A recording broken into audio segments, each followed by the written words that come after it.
Chapter 5 "Well, my dear," I began, "I feel rather alarmed at all the labours I see before me. A voyage to the vessel is indispensable, if we wish to save our cattle, and many other things that may be useful to us. On the other hand, I should like to have a more secure shelter for ourselves and our property than this tent." "With patience, order, and perseverance, all may be done," said my good counsellor. "And whatever uneasiness your voyage may give me, I yield to the importance and utility of it. Let it be done today, and have no care for the morrow. Sufficient unto the day is the evil thereof, as our blessed Lord has said." It was then agreed that the 3 youngest children should remain with my wife, and Fritz, the strongest and most active, should accompany me.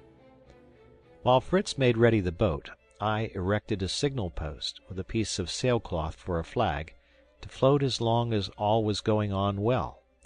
But if we were wanted, they were to lower the flag and fire a gun 3 times, when we should immediately return; for I had informed my dear wife it might be necessary for us to remain on board all night, and she consented to the plan, on my promising to pass the night in our tubs instead of the vessel. We took nothing but our guns and ammunition, relying on the ship's provisions. Fritz would, however, take the monkey, that he might give it some milk from the cow. We took a tender leave of each other, and embarked. When we had rowed into the middle of the bay, I perceived a strong current formed by the water of the river which issued at a little distance, which I was glad to take advantage of, to spare our labor.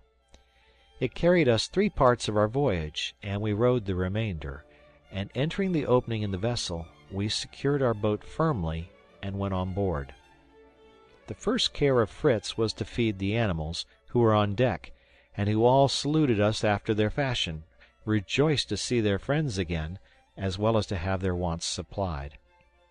We put the young monkey to a goat, which he sucked with extraordinary grimaces, to our infinite amusement. We then took some refreshment ourselves, and Fritz, to my great surprise, proposed that we should begin by adding a sail to our boat.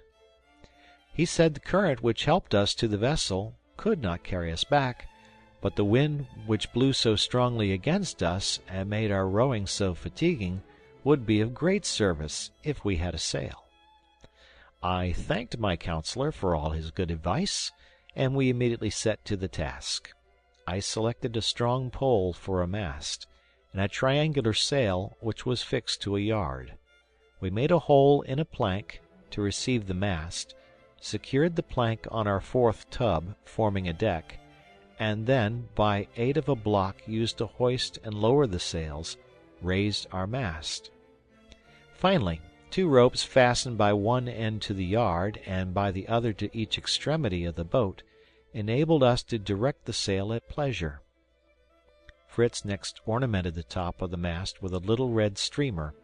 He then gave our boat the name of Deliverance, and requested it might henceforward be called the little vessel. To complete its equipment, I contrived a rudder, so that I could direct the boat from either end. After signaling to our friends that we should not return that night, we spent the rest of the day in emptying the tubs of the stones that we had used for ballast, and replacing them with useful things: powder and shot, nails and tools of all kinds, pieces of cloth. Above all, we did not forget knives, forks, spoons, and kitchen utensils, including a roasting jack. In the captain's cabin we found some services of silver, pewter plates and dishes, and a small chest filled with bottles of choice wines.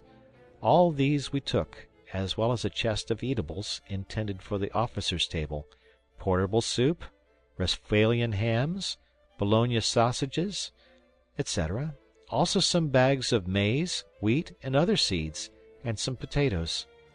We collected all the implements of husbandry we could spare room for, and at the request of Fritz, some hammocks and blankets, 2 or 3 handsome guns, and an armful of sabres, swords, and hunting knives.